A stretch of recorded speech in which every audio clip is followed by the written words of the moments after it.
कृपया मार्गदर्शन। नए श्री जी की सेवा शक्ति प्रबल होनी चाहिए। यहाँ कई बार ऐसा हुआ है कि बरसाने के लिए वाहन तैयार हुआ है, किसका प्रश्न है, बरसाने के लिए वाहन तैयार हुआ, कई बार कैंसिल हो गया है। तैयार है कि बस अब चलना है दर्शन कर, पर श्री जी की सेवा है, अब भाई आज तो नहीं जा पाएंगे, श्री जी की सेवा है। एक बार महाराज जनकपुर के बहुलाश, भागवत में चरित्र है, श्रुतदेव जी और बहुलाश जी का चरित्र है। वो नारद जी एक दिन आए और कहा, जिनकी तुम आराधना करते हो साक्षात द्वारिका में विराजमान है, तो एक बार जाके दर्शन तो कर लो। तो सारथी को आज्ञा की कि सुबह तैयार करो, रथ तैयार करो, मैं सेवा में जा रहा हूं, लौटकर सीधे द्वारिकापुरी चलेंगे और अपने प्रभु के दर्शन करेंगे। और द्वारिकाधीश भगवान श्री कृष्ण की सेवा वो विराजमान किए थे। वो सुबह 4 बजे से चले जाते और दोपहर 2 बजे के बाद तक वो जब शयन करा के, राजभोग पवा के शयन करा, तब निकलते। 2 बज गए तो फिर अब जाने का क्या।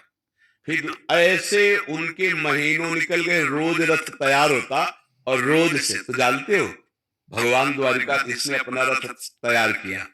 सुखदेव जी, वशिष्ठ जी, बड़े बड़े महापुरुषों को बैठालकर जनकपुर आए, श्रीमद् भागवत में पढ़ लेना, और महाराज बहुलाश को स्वयं दर्शन दिया।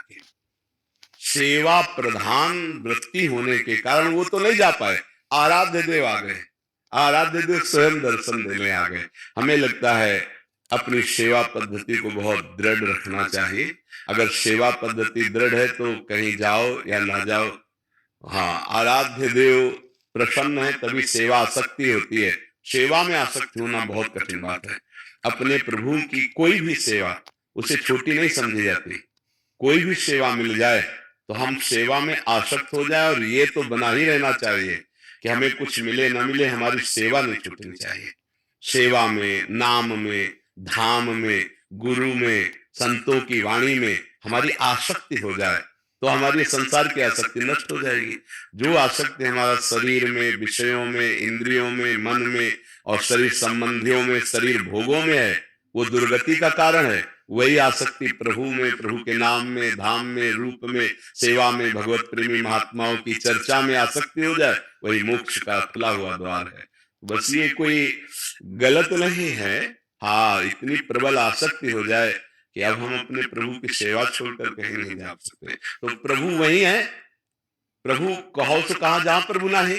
तो कण कण में जब विराजमान, तो हम जो छवि विराजमान किए, जो प्रभु का श्री विग्रह विराजमान किए, वो तो साक्षात है ही, वो तो कण कण में है, तो वहां तो है ही, तो हम उन्हीं की सेवा में तो है। तो जिस दिन हमारी सेवा का ऐसा आसक्त पूर्ण भाव हो जाए तो आप देखेंगे फिर छवि नहीं दिखाई देगी, साक्षात मुस्कुराहट नजर आती, मेरे प्रभु साक्षात विराट। पल पल में रूप माधुरी बदलती रहती, पल पल में चित्त को चुराए हुए चित्त को बार बार चुराते रहते। इनका नाम चित्त चोर है ना, जैसे प्रिया जी का नाम चंचल चित्त आकर्षणी। हमें बिल्कुल चिंता नहीं करनी, हमारा मन चंचल है और हमें डर नहीं है। क्यों? क्योंकि बहुत बड़े मनचोर युगल सरकार है, ये हमारे मन को जिस दिन चाहेंगे उस दिन परास्त कर देंगे, हाँ, पंग कर देंगे, चुरा लेंगे, अधीन कर लेंगे।